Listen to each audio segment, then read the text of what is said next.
Lease for $209 per month.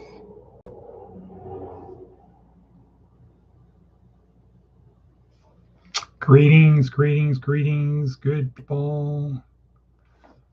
Just trying to get the lighting right here.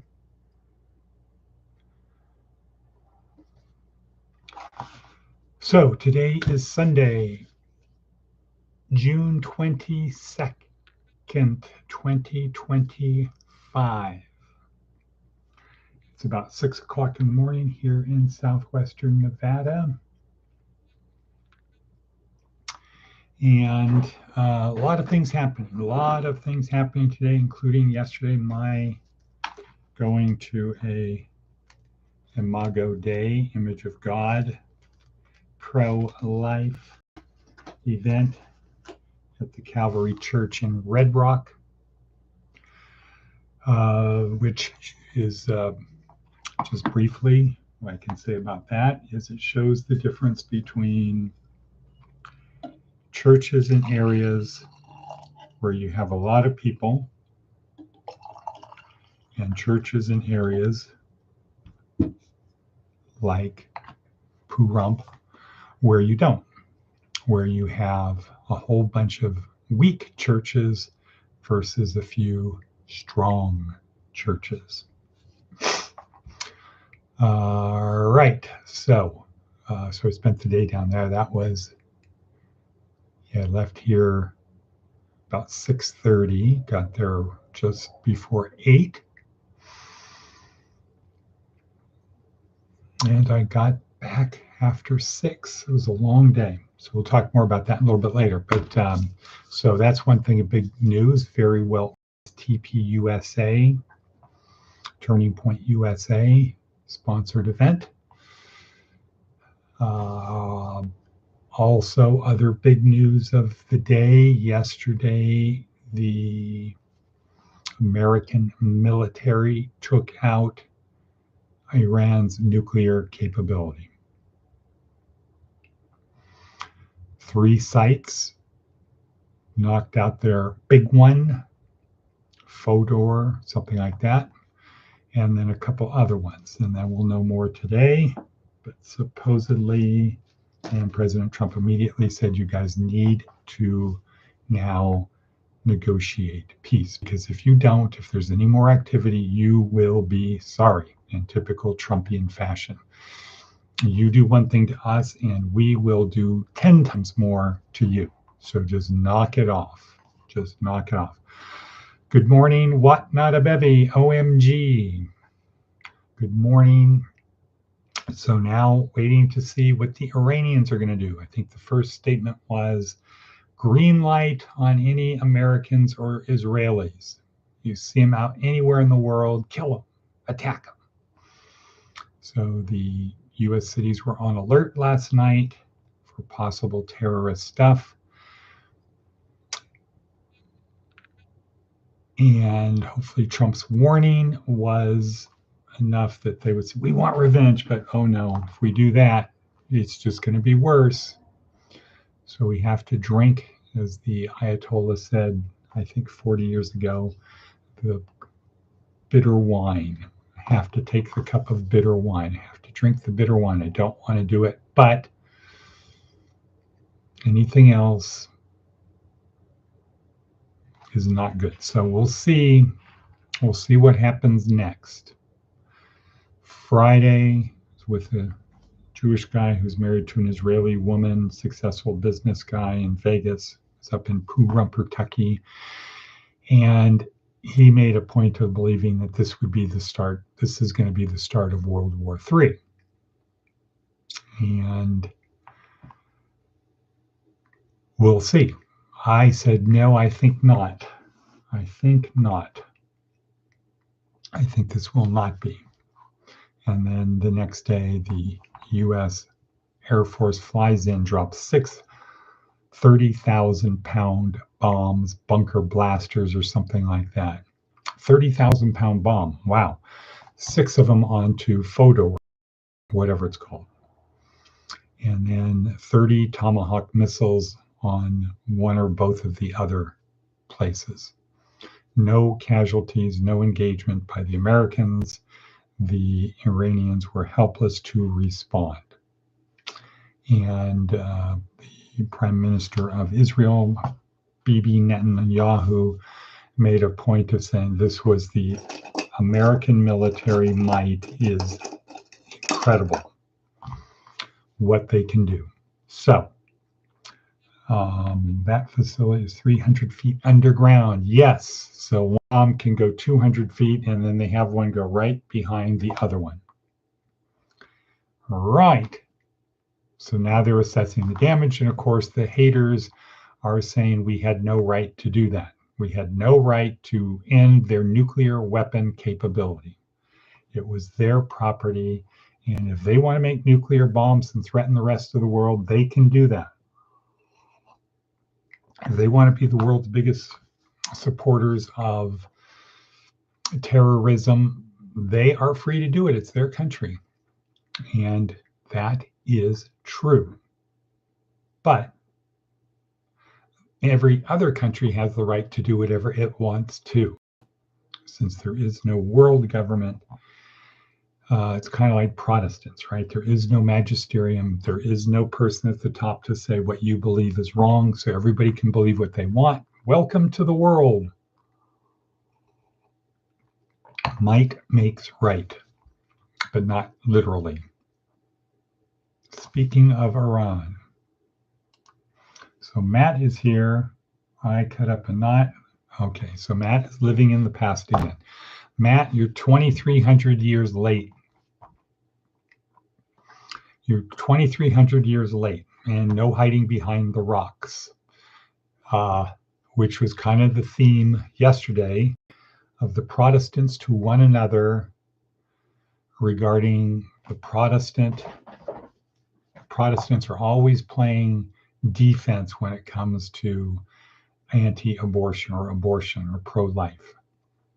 And they had to give kudos to the Catholic Church. The Catholic Church has always been 100% steadfast opposed to abortion, out in front, perhaps only outdone by the microscopic sized atheists against abortion. And that makes sense, right? Because for them, it's one and done. So they don't want anybody to kill anybody because that's how important life is. Everybody has a shot at life, but they acknowledge the Catholics on two counts. Number one, 100% always consistent, always there for being against abortion. Not hiding behind the rocks was a term they use.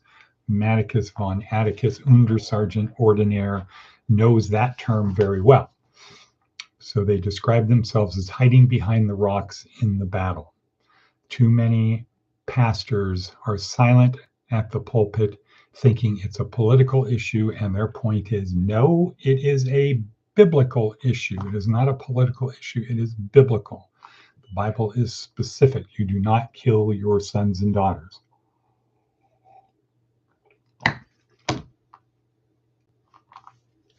So that was one area. The other area was that most of the abortions, like 71% of abortions, are performed on people who claim to be Christians.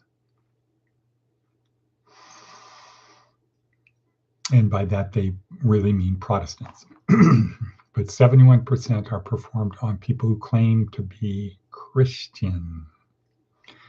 Just like most of the people in prison claim to be Christian. And so, again, they made a point of saying, you know, the problem, well, kudos to the Catholic Church, because you don't get to be a Catholic without understanding what the Catholic Church believes and stands for. In the Protestant Church, oh, okay, you have a calling for baptized and then find out about the church. But of course, most people don't do that. And it's kind of like, why should they if they've already been saved? If you're going to heaven just because you proclaim that Jesus is your Lord and personal Lord and Savior, if you proclaim that and you don't have to change anything, why do anything more? So these are things they brought out yesterday. Since we're talking about the subject, the keynote speaker is now head of TPUSA's faith arm. Not really quite sure what that means yet, but he's head of that. And I bought 2 of his books, Woke Jesus and The Christian Left. This is the new one. He's got another one that's coming out. How liberal thought has hijacked church. When he says the church, when they say the church, they mean the people who claim to be Christians. They don't mean there is like the Catholic Church, where there's a church and there's a hierarchy and the structure. Now they're talking really about all of the churches, but it's not the churches. They're talking about the people. And then the woke Jesus, the false Messiah destroying Christianity. So, and Bonk signed, and I got a chance to talk to him, and we had a little chat about the nuns. Whatnot Evie knows a little bit about that because I sent her a picture of the books when I was in the event. And his name was, yeah. And he had been out that day, that morning. He was spoken about 3. He was out that morning. This is Lucas Miles, was out that morning on the Vegas Strip interviewing people. And he was dizzy, shocked how little people, and again, he's talking about Christians, how little people who proclaim to be Christians know about their faith. So I asked him, well, what do you do? How do you go after the nuns? Because all research shows saying Jesus loves you is totally ineffective and negative, has a negative impact. And he said he agreed. He knew about the nuns. He said the last chapter in his unpublished book, his newest book, the book that's coming out, the last chapter does talk about the church of the future. And he shared a couple things with me, which I will share. But as to what to say to people on the street, is this conversation starts with, what do you think happens after you die? And let people talk. And then it becomes apparent. So inside, when he was talking about it, and then when he was talking to me personally about it, the sense I get is you ask the question and there's going to be like 5 different answers, 5 different paths based upon their answer that you could take as to where it goes next to come on the path towards Jesus. So that was interesting. So he believes that's important. I didn't get a chance to tell him the 7 words: small church, sacred experience, works of mercy. Not small church, small group. I could turn it into 8 words: weekly small group, sacred experience, works of mercy. I could turn it into 10 words: weekly small group, works of sacred experience, to plan works of mercy. 10 words. All righty then. Well, so yesterday was a good, big day all around. Could be an historic day. We'll see what the Iranians do next. And this is when it's a good time to have President Trump, bully Trump, on the out there on the platform. The bully pulpit is bully Trump, telling people, if you do one thing, we will respond. You will regret it. Don't do it. Sit down. Let's negotiate a peace. Sit down. No nuclear weapons, period. That ain't going to happen. And if you do anything, we will respond. So it's a good time to have somebody like that versus in the past, you have Biden, you have John Kerry, negotiating, posturing, no teeth, a toothless junkyard, well, not even toothless junkyard dog. It would be like a hip cracked old greyhound that hasn't been well taken care of, a haggard, unkept, old 14-year-old greyhound negotiating the deal. No bark, trying to rely upon, well, I'm really smart. I have my own jet, my wife's actually, et cetera, et cetera, et cetera. You get the picture, cutting a lot of stuff out because time is racing.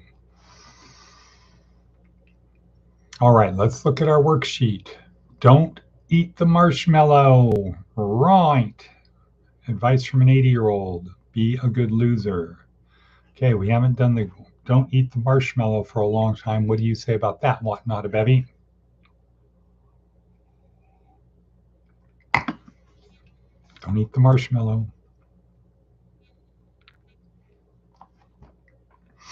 So,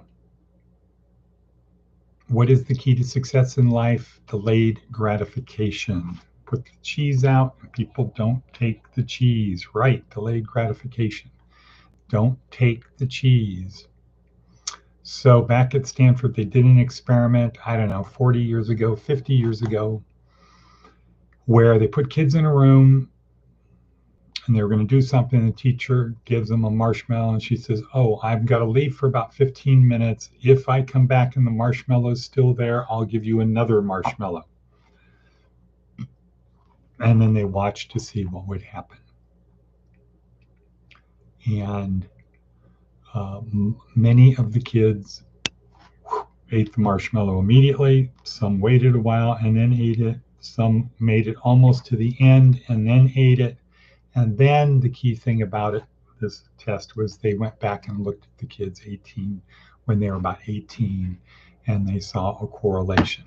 So the point was, if by the age of 4, which Jordan Peterson says is an important year, if you don't learn certain skills by the age of 4, like proper socialization, being able to play with other kids, if you don't learn socialization skills by the age of 4, there will be long-term results. Joaquim de Posada, I think he's Portuguese or was, he's dead, said kids at the age of 4, if they learned to delay gratification, when they went back and investigated the kids at the age of 18, they were almost all doing really good. Delayed gratification. Don't eat the marshmallow. Now that test has come under criticism. I think Lucy is one of the people who say that's not replicable, or there were issues with it, or we don't know that it's really accurate. For example, it could be this event here and the marshmallow event, how it manifests with the marshmallows, that it's this event here that enabled the people 18 years later, or when they were 18, that they were doing well. In other words, it wasn't delayed gratification. It was the thing that delayed gratification was the result of this other thing. That's one manifestation of this, is the ability to delay gratification. And so when you get to be successful when you're older, you have other manifestations of what that looks like. But it's not teach kids to delay gratification and they'll be successful. It's delayed gratification is a manifestation of this over here. So that's one argument against the marshmallow test. However, the fact is that if you can delay gratification, if you learn that skill when you're a kid,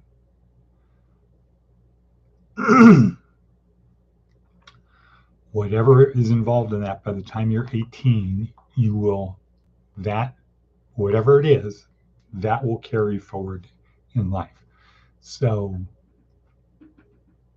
let's investigate what are the other things surrounding delayed gratification. All right, let's look at other things. Oh, Seth Godin, perfect. This seems like a poem. Nothing is perfect, but everything can get better. There's never enough time, but there's time enough to make a difference. Someone will always be opposed to the change we seek to make. And there's always someone who wants to help. Anything can happen, but something will. Okay, interesting. So it's kind of a juxtaposition. Nothing is perfect, but everything can get better. There's never enough time, but there's time enough to make a difference. Someone will always be opposed to the change we seek to make. Here we have now went from but to and. There's always someone who wants to help. Someone will always be opposed to the change we seek to make, and there will always be someone who wants to help. So someone's going to be against you, and someone's going to be for you. Anything, but something will. Cool. Okay. Thank you, Seth Godin. How are we doing for time? Time, such a runic rhyme. Whoa. Okay, gotta cut it. Bonk. Sorry.